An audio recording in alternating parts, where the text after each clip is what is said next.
Mira este mapa de Afganistán. Hay una franja de tierra extraña y muy estrecha que todavía pertenece oficialmente al país. Se trata del corredor de Wakhan. Tiene unos 350 kilómetros de longitud y un ancho que varía entre 16 y 64 kilómetros. Este corredor separa Tayikistán de Pakistán y termina en un breve límite fronterizo con China. Es una de las zonas más aisladas del planeta. Grandes montañas, valles casi deshabitados y lugares extremadamente difíciles de alcanzar. Parecen espacios apenas tocados por el paso del tiempo. Allí persiste la vida nómada y una naturaleza imponente. Sin embargo, el corredor de Wakhan está a punto de transformarse para siempre.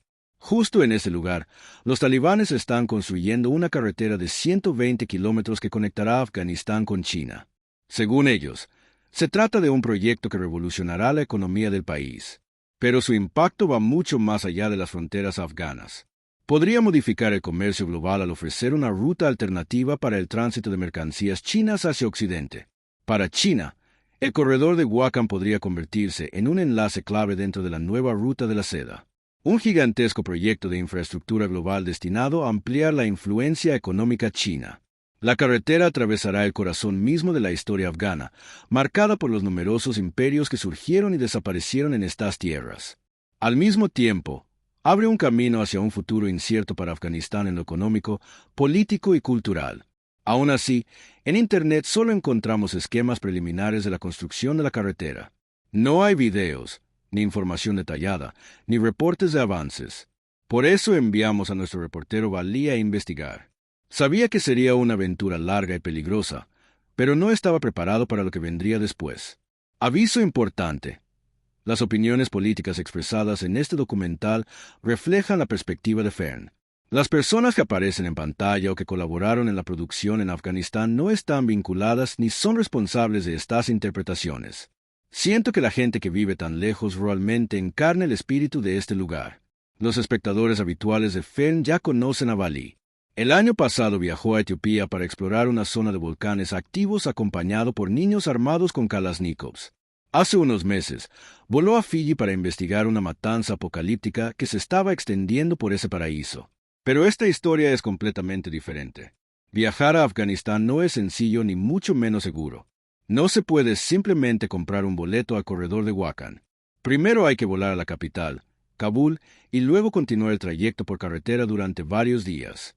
Además, obtener permisos para filmar, hacer periodismo o cualquier tipo de trabajo mediático en Afganistán es extremadamente complicado. Los talibanes son un grupo islamista radical, predominantemente pastún. Recuperaron el poder en el país en agosto de 2021, cuando Estados Unidos y otros países occidentales retiraron sus tropas. Desde entonces, la situación de los derechos humanos ha empeorado drásticamente. Los derechos de mujeres y niñas están severamente limitados y las voces críticas son silenciadas. Los talibanes vigilan los espacios públicos, instalan puestos de control en todo el país e incluso revisan los teléfonos de las personas. Enviar a Valí allí requiere una enorme cantidad de tiempo y preparación. Contamos con todo un equipo trabajando tras bambalinas para asegurarse de que realmente pueda llegar, desde la solicitud de visas y la reserva de vuelos hasta la obtención del permiso periodístico. Además, recurrimos a expertos externos que conocen a fondo cómo viajar por Afganistán. Realizamos múltiples evaluaciones de seguridad y riesgo, intentando anticipar cada posible escenario. Hay muchísimo que tener en cuenta. Algunas partes del recorrido alcanzan varios miles de metros de altitud, lo que convierte al mal de altura en un riesgo real. También está la realidad del propio Afganistán. El país es políticamente inestable. En el corredor de Wakhan prácticamente está solo. Casi no hay señal telefónica. El terreno es duro. Conseguir agua potable es difícil. Y si algo sale mal, la atención médica adecuada puede tardar días en llegar. Por eso Valí no viaja solo. Lo acompañan un productor de campo y un médico. Con ellos llevan 50 kilos de equipaje lleno de suministros médicos y equipo de emergencia. No hay ayuda allí. Nos ayudamos a nosotros mismos. Finalmente, el 19 de agosto de 2025, Valí y Ro vuelan a Kabul. Será un viaje largo. Conducirán desde Kabul hasta Faizabad y luego hasta Iskasim, la puerta de entrada al corredor de Wakhan. Según los talibanes, el nuevo proyecto de la carretera de 120 kilómetros se extiende desde allí hasta Basa Gombut, hacia el sureste, llegando hasta la frontera con China. Pero antes de emprender el camino, conviene observar más de cerca a Afganistán. El país ocupa alrededor de 650.000 kilómetros cuadrados en Asia Centro-Sur y tiene una población aproximada de 43 millones de personas. La mayoría de los afganos vive en zonas rurales, aunque existen grandes centros urbanos como Kabul. Al hablar del pueblo afgano, es fundamental comprender que Afganistán está lejos de ser homogéneo. Alberga numerosos grupos étnicos y culturas diversas. El darí y el pastún son los dos idiomas oficiales, pero en sus distintas regiones se hablan muchas otras lenguas. Afganistán también es hogar de comunidades nómadas. Grupos como los guaji y los kirguises han habitado durante generaciones los remotos valles de gran altitud del corredor de Wakhan. Desde el punto de vista geográfico, Afganistán no tiene salida al mar y comparte fronteras con Pakistán, Irán, Turkmenistán, Uzbekistán, Tayikistán y China. Debido a su ubicación, el territorio que hoy llamamos Afganistán ha despertado durante siglos el interés de las grandes potencias mundiales. A lo largo de la historia, Afganistán fue conquistado una y otra vez por Alejandro Magno, Gengis Khan, el conquistador turco Tamerlán, el emperador mogol Babur, además de turcos, hunos, persas, árabes y muchos otros. Los imperios surgían y desaparecían. Algunos permanecieron décadas, otros siglos. Sin embargo, ninguna superpotencia logró mantener el control de Afganistán de forma permanente. Por esa razón, a menudo se lo denomina el cementerio de los imperios. En el siglo XIX, los británicos llegaron y Afganistán se convirtió en el escenario de la rivalidad entre Gran Bretaña y Rusia, conocida como el Gran Juego. Esa competencia redibujó el mapa de la región. El corredor de Wakhan surgió como una estrecha zona colchón que separaba a los imperios británico y ruso. En 1919, tras 3 guerras anglo-afganas, Afganistán obtuvo su independencia. Mucho ha cambiado desde la época del Gran Juego. Por ejemplo, la forma en que hacemos negocios. Hoy es posible construir un imperio comercial sin salir de casa. Y todo comienza con Odoo. Odoo es un software de gestión todo en uno que ofrece todo lo necesario para administrar un negocio. Cuenta con más de 45 aplicaciones, incluida una para crear sitios web. Permite diseñar una página rápidamente, sin necesidad de conocimientos técnicos. Solo hay que seguir 4 pasos sencillos. Elegir el tipo de sitio que necesitas, seleccionar los colores que encajen con tu estilo, decidir qué páginas o funciones deseas y escoger el diseño general. Odoo se encarga del resto. Puedes personalizar textos, colores e imágenes, y dar vida al sitio con movimientos dinámicos. ChatGPT está integrado para ayudarte a redactar textos atractivos e incluso traducir tu página a varios idiomas. La primera aplicación es gratuita de por vida, con soporte y alojamiento ilimitados. Y si estás listo para escalar, Odoo te respalda con una amplia gama de aplicaciones empresariales interconectadas. Desde 1990 al mes, puedes acceder a todas las aplicaciones disponibles. Escanea este código QR o revisa el enlace en la descripción para comenzar. Antes de salir de Kabul, Bali todavía debe visitar ministerio tras ministerio para asegurarse de que podamos filmar la carretera. La primera parada es el Ministerio de Relaciones Exteriores. Allí, todo transcurre sin problemas. Obtenemos los permisos. Podemos ir a Pakistán y grabar allí. El permiso se entrega acompañado de una simple advertencia. Sigan exactamente el itinerario y todo estará bien. A la 1 de la tarde comienza el viaje. Dejando atrás las abarrotadas calles de la capital, se dirigen hacia el paso de Salang. Para llegar al norte de Afganistán, atraviesan un túnel de 2,6 kilómetros de longitud, situado a unos 3.400 metros de altitud. Aquí está el famoso túnel de Salang. Nos vemos al otro lado. Este túnel no fue construido por Afganistán, sino por los soviéticos, y no es el único recuerdo de su invasión. En el desierto se extiende un enorme cementerio de tanques soviéticos, vestigios de una guerra devastadora. En 1979, la Unión Soviética envió tropas a Afganistán. Intervino en la guerra civil del país para apoyar al gobierno comunista afgano en su conflicto contra guerrillas musulmanas anticomunistas. En un principio, los soviéticos planearon una intervención breve, pero la guerra se prolongó durante 9 largos años. Afganistán se convirtió en uno de los principales escenarios de la Guerra Fría. El gobierno comunista en Kabul contaba con el respaldo de Moscú. Del otro lado, Estados Unidos suministraba dinero y armas a los mujahidines, los combatientes musulmanes que resistían a los soviéticos. El ejército soviético sufrió grandes pérdidas y no logró controlar el país. En 1988, Moscú comenzó a retirar sus tropas, pero los combates no terminaron. Tanto la Unión Soviética como Estados Unidos continuaron apoyando a sus aliados en el conflicto. En 1992, el régimen colapsó y Afganistán volvió a caer en una guerra civil. 4 años después, el movimiento islámico radical talibán tomó el poder en Kabul y proclamó el Emirato Islámico de Afganistán.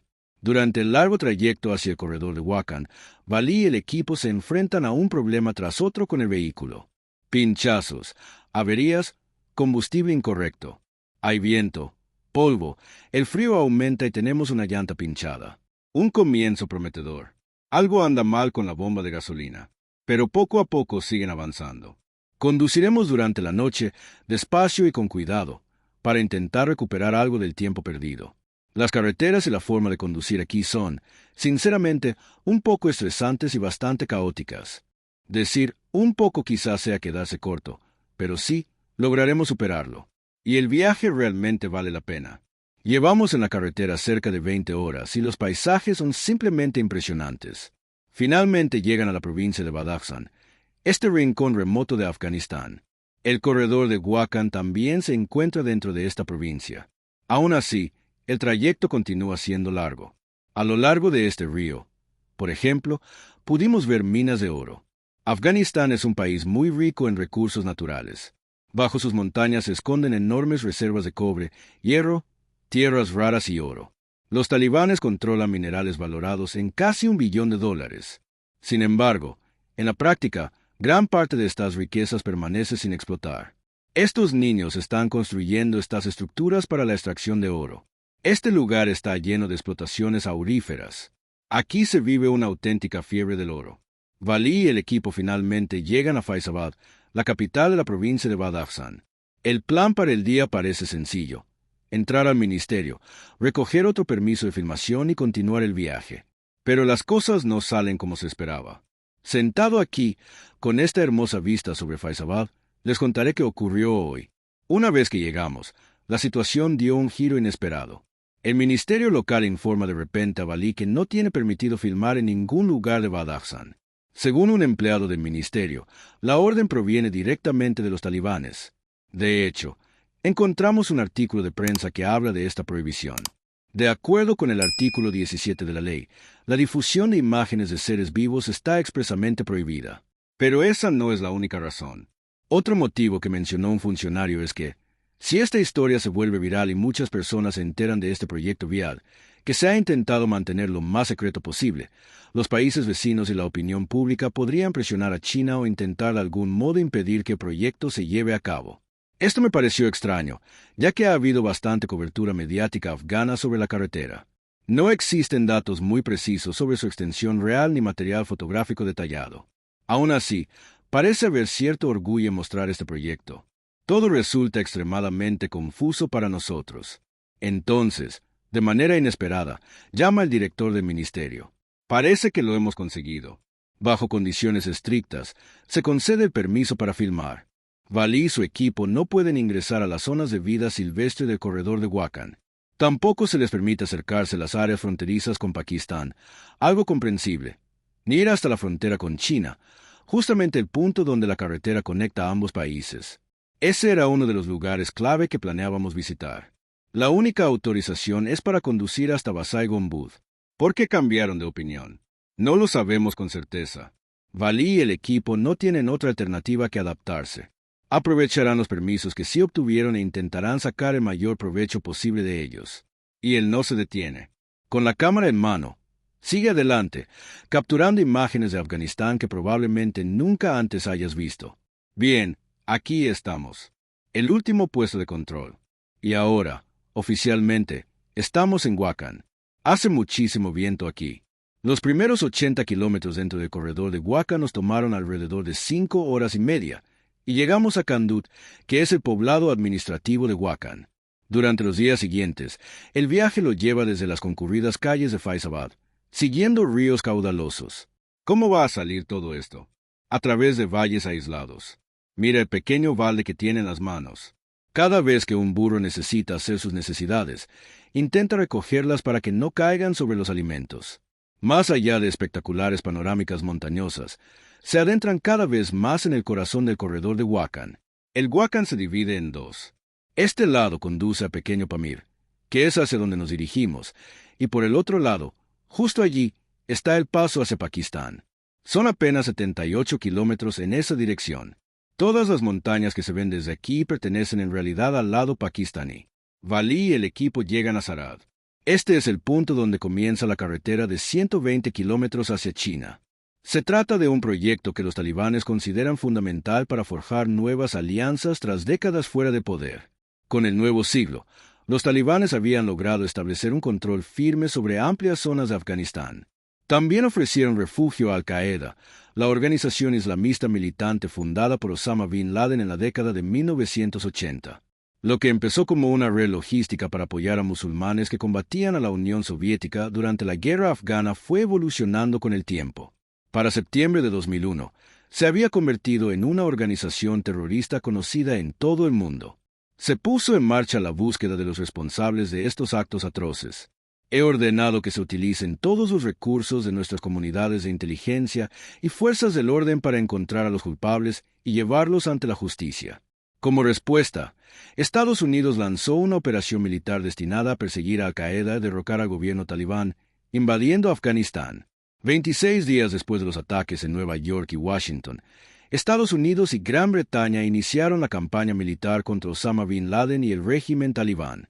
Para finales de 2001, los talibanes habían sido expulsados de Kabul. Las Naciones Unidas hicieron un llamado a un nuevo comienzo político en Afganistán y los aliados de la OTAN se sumaron a los esfuerzos para estabilizar el país. Como parte de la misión Resolute Support, alrededor de 10.000 soldados de 36 países de la OTAN y naciones asociadas fueron desplegados en Afganistán. Permanecieron allí con el objetivo de entrenar, asesorar y asistir a las fuerzas de seguridad e instituciones afganas, para que el país no volviera a convertirse en un refugio seguro para el terrorismo. Pero junto a las operaciones militares surgieron innumerables denuncias de abusos y crímenes de guerra cometidos por soldados. Asesinatos de civiles que a menudo fueron ignorados, encubiertos o nunca investigados adecuadamente. Y pese a 20 años de presencia internacional, la situación política en Afganistán siguió siendo inestable. Entonces llegó el verano de 2021. El ejército estadounidense, junto con sus aliados de la OTAN, retiró sus tropas del país. No fuimos a Afganistán para construir una nación, y corresponde únicamente al pueblo afgano decidir su futuro y cómo quiere gobernar su país. La retirada fue caótica.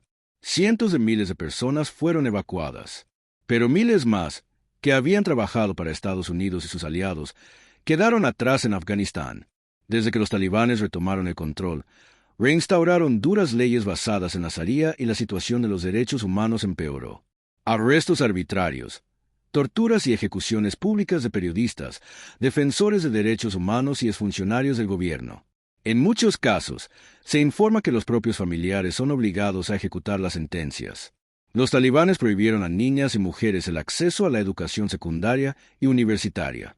No más escuela para las niñas mayores de 12 años. La mayoría de los afganos se opone a esta prohibición y, hasta hoy, muchas mujeres afganas valientes luchan contra ella, como la activista Fátima Amiri. Soy alguien que ha sentido cada tipo de dolor que experimentan las niñas en mi país. Soy la niña a la que le cerraron la escuela. Todavía recuerdo el día en que clausuraron mi colegio y lo doloroso que fue. En septiembre, los talibanes prohibieron los libros escritos por mujeres en las universidades afganas. Para que las niñas sigan aprendiendo, las emisoras de radio transmiten lecciones diarias de materias como matemáticas, química, biología y literatura. Las estudiantes envían sus tareas a través de una red secreta de aliados. Padres, hermanos y docentes que arriesgan sus vidas para asegurarse de que las niñas continúen recibiendo educación. Desde su regreso al poder, los talibanes han emitido más de 70 decretos que vulneran los derechos de las mujeres. He hablado con innumerables mujeres y con personas deportadas desde Pakistán e Irán, y todas coinciden en que viven en la desesperación. Dicen que la vida nunca ha sido tan difícil y que el retorno de los talibanes ha aplastado sus sueños. Este es Rick Noack, jefe de la oficina de Afganistán del Washington Post. Él también realizó el viaje al corredor de Huacan en 2024. Las mujeres no tienen permitido alzar la voz ni siquiera reír en público. En cuanto a los espacios donde pueden reunirse, queda muy poco. Los talibanes cerraron los salones de belleza, que se habían convertido en uno de los principales puntos de encuentro después de que se prohibiera a las mujeres asistir a la escuela o a la universidad a partir de sexto grado. No sorprende que, para muchas mujeres afganas, Internet se haya convertido en el último espacio donde aún pueden sentir una cierta libertad.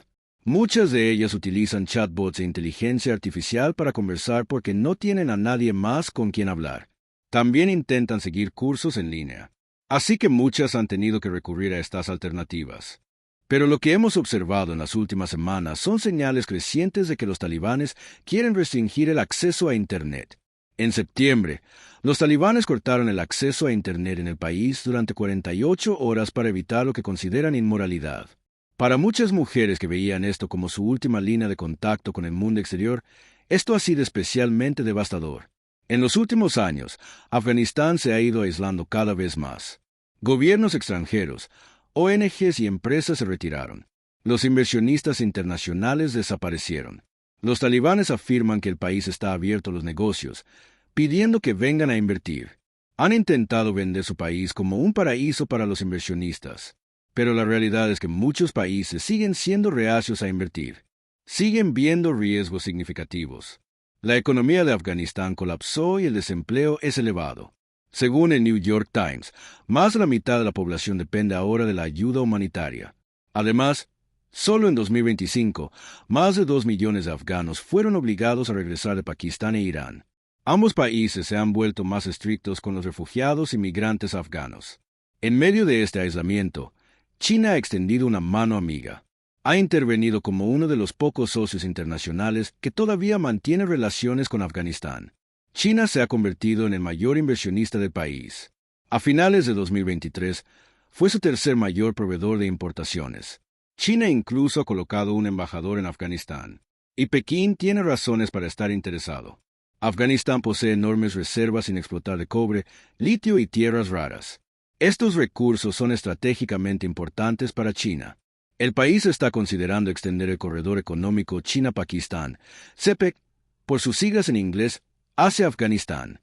El CPEC es básicamente una vasta ruta de comercio e infraestructura a través de China y Pakistán. La expansión hacia Afganistán conectaría al país con nuevas rutas de comercio y tránsito, todo bajo la iniciativa de la Franja y la Ruta, también conocida como la Nueva Ruta de la Seda. Este es el gigantesco proyecto global de infraestructura de China. Con la Nueva Ruta de la Seda, el país quiere expandir las rutas comerciales y ampliar su influencia política y económica. Las rutas abarcan tanto tierra como mar, conectando hacia África y Europa. Y a Estados Unidos no le agrada en absoluto. El país está actualmente en una guerra comercial con China. El presidente Donald Trump está trabajando para expandir la influencia marítima de su nación y tratando de debilitar la red global de puertos de China. Por eso, las conexiones terrestres como el corredor de Wakhan podrían ofrecer a China una nueva ruta hacia el oeste, lo que expandiría su alcance. Para los talibanes, sería una victoria enorme. El corredor de Wakhan realmente simboliza la esperanza económica. La esperanza de que puedan transformar su país, actualmente bastante aislado económica y políticamente, en un país de tránsito. Por eso decidieron construir la carretera a una altitud de 5.000 metros. El proyecto se supone que costó $5 millones. Según los funcionarios talibanes, la carretera se completó en enero de 2024. Valí y el equipo están cerca de su destino y disfrutan de la vida en el extremo, pero la altitud les pasa factura. Por mucho que me guste este lugar, la altitud es algo que se siente bastante. Es decir, por la noche tengo sueños extraños. A veces me despierto en medio de la noche y pienso que ya es mañana. Dificultad para respirar. Mis labios están completamente agrietados. Y algunos miembros del equipo se quejan de dolores de cabeza persistentes. Así que, sí, esa es la realidad de vivir a más de 4.000 metros. Mañana por la mañana, conducirán los últimos kilómetros hasta Basai-Gombad. Son alrededor de las 4:30 de la mañana y estamos a punto de salir de Pomeir. Este lado de aquí va de regreso hacia Vaca y este otro lado está estrictamente prohibido para que filmemos o vayamos, porque esa es la ruta hacia el paso de Bocher. Valí y el equipo no tienen permitido viajar más allá de este punto. En su camino, son detenidos por los talibanes, quienes revisan todas sus pertenencias. No se les permitió ir hasta la frontera con China, pero de todas formas conseguimos algunas imágenes de primera mano. No podemos revelar cómo lo hicimos. Aquí podemos ver la vista hacia el lado chino de la frontera. Una larga cerca verde atraviesa el valle entre dos montañas, adornada con pequeñas banderas chinas. Detrás de ella hay capas de alambre de púa. Sobre la cerca está fijada una cámara, y justo detrás de ella se encuentra una pequeña caseta de guardia. La llamada carretera que los talibanes construyeron no está pavimentada. Es un camino de grava. Esto no parece un lugar donde el comercio esté prosperando. Valí también mencionó haber visto maquinaria de construcción en el camino, pero no hay señales de la autopista de alto tráfico que Afganistán esperaba. ¿Es esa la razón por la que no querían que filmáramos allí? ¿Quieren ocultar que el comercio aún no está prosperando? Para Valí, las preguntas apenas están comenzando. Valí quiere aprender más sobre el impacto de la carretera en las personas que viven en el corredor. Muchos de los nómadas solían pasar tiempo por aquí, pero ahora están al otro lado del lago. Así que en su camino, se detiene en dos pueblos nómadas y descubre que la vida para estos nómadas kirguíes es sorprendentemente hermosa, pero también brutalmente implacable. Los kirguíes son un grupo étnico turco.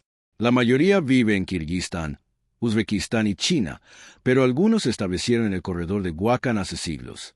Los kirguíes afganos migraron por Asia Central y fueron conocidos por asaltar las caravanas de la Ruta de la Seda, la antigua ruta comercial que conecta China con Occidente y que el país está intentando revivir. Su asentamiento en el corredor de Wakhan comenzó en el siglo XVI.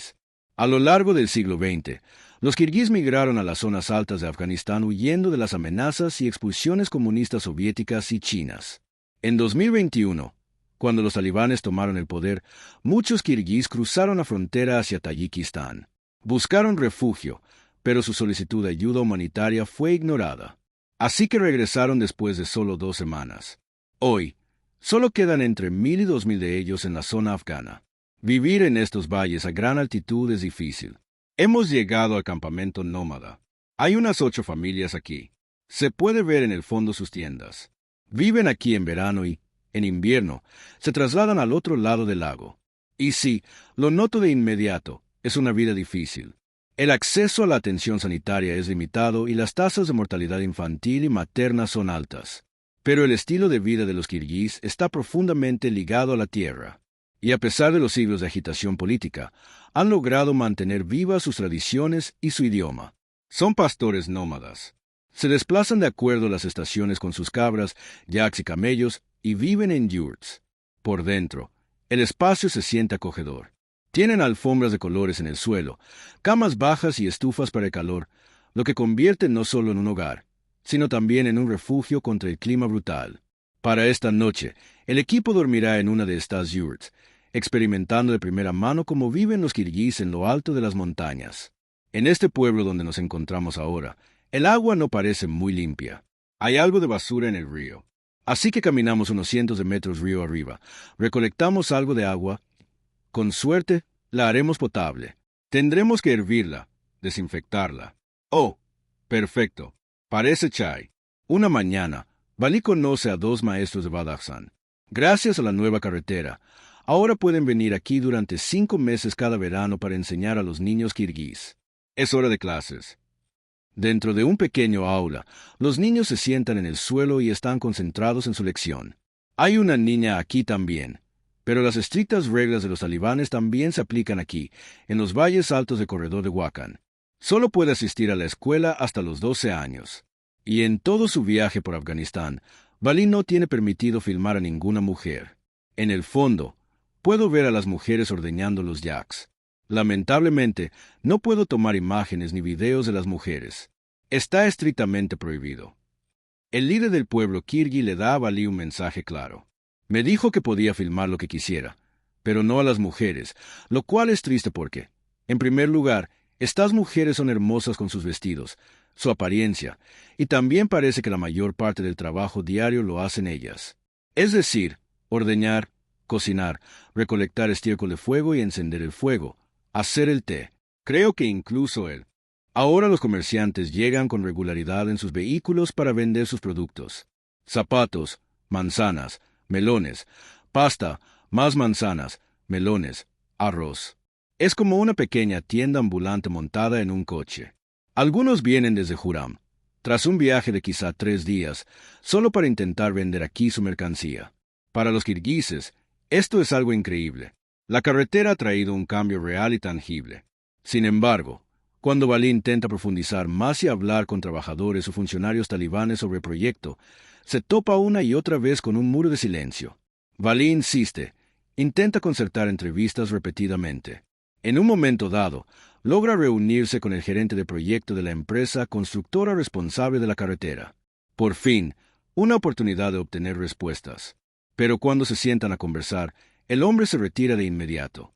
Dice que no puede dar ninguna entrevista, que no puede aparecer en cámara, porque no quieren que hablemos con él. Pero la situación no termina ahí. Valí consigue reunirse con el jefe del distrito de Wakhan. El ambiente es tenso desde el primer minuto. La primera pregunta que le hace es algo como, ¿tu país forma parte de la OTAN? Muy pronto queda claro que no habrá ninguna entrevista. Además, también nos prohíbe realizar cualquier tipo de reportaje sobre la carretera, lo cual contradice completamente lo que nos habían dicho antes. Todo se vuelve cada vez más extraño. Valí logra organizar una entrevista con un guía turístico local. Pero apenas regresan, la tensión aumenta. Uno de los miembros del equipo de Valí recibe una llamada. Proviene de la Dirección General de Inteligencia de Afganistán. Le dicen de forma muy directa que debe borrar todo el material grabado de las carreteras, de la construcción de cualquier cosa donde aparezca maquinaria. ¿Qué está pasando? Para los talibanes, la idea de abrir un comercio directo con China a través del estrecho corredor de Wakhan es un sueño. Pero hablar de una apertura total de la frontera sigue siendo solo una hipótesis. China parece actuar con cautela. La seguridad es otra preocupación importante. Existe temor de que este paso pueda ser utilizado por grupos armados o terroristas para ingresar a China. En la provincia de Badakhshan, grupos militantes como el Movimiento Islámico del Turquestán Oriental han encontrado refugio. Pekín teme que extremistas crucen la frontera. Por eso ha presionado a los talibanes para que controlen estas amenazas y protejan los intereses chinos. Los talibanes señalan la recién terminada carretera de grava que atraviesa el corredor de Wakhan como una prueba de avance. La presentan como una autopista hacia el futuro, un símbolo de soberanía y una promesa de recuperación económica. Pero la realidad se ve distinta. La vía no es adecuada para un comercio pesado. En la actualidad, la mayoría de los productos que circulan entre China y Afganistán siguen viajando por mar, pasando por los puertos pakistaníes de Karachi y luego por tierra. Hay que tener en cuenta que incluso las carreteras que recorrimos, a cientos de kilómetros de allí, estaban en muy mal estado. Para los camiones, transitar por esta ruta tomaría muchísimo tiempo. Si realmente se quisiera convertir esta región en un centro de tránsito, sería necesario invertir fuertemente en mejorar la carretera que ya existe. No se trata solo de extender el camino hasta la frontera o de construir el paso. También se requiere desarrollar toda la infraestructura que lo rodea. Al menos por ahora, el sueño de Afganistán de transformar el comercio global a través del corredor de Wakhan sigue siendo solo eso, un sueño. Valí y el equipo han regresado a Kabul. Ha sido un viaje extraordinario. Recorrieron cientos de kilómetros y hablaron con innumerables afganos. Fueron testigos de la impresionante belleza del país, pero también de sus numerosos problemas. Pronto, Valí subirá a un avión y se marchará. Eso es todo. Me voy de Afganistán. La mayoría de los afganos no puede hacer lo mismo. Permanecen bajo el estricto control de los talibanes, con pocas señales de que sus vidas estén mejorando. La nueva carretera en sí misma cuenta una historia llena de contradicciones. Parece un camino hacia el progreso, pero está construida en un país donde el régimen retrocede en el tiempo. Y aún así, sigue existiendo esperanza para la gente del corredor de Wakhan. Esta carretera ya ha hecho la vida un poco más sencilla. Más allá de eso, muchos afganos continúan soñando con oportunidades económicas, con fronteras abiertas y con un futuro en el que las mujeres recuperen su libertad. Vaya, hay tantas cosas aquí. Esto es Kabul. Es abrumador. Tanto que ver, tanto sucediendo al mismo tiempo.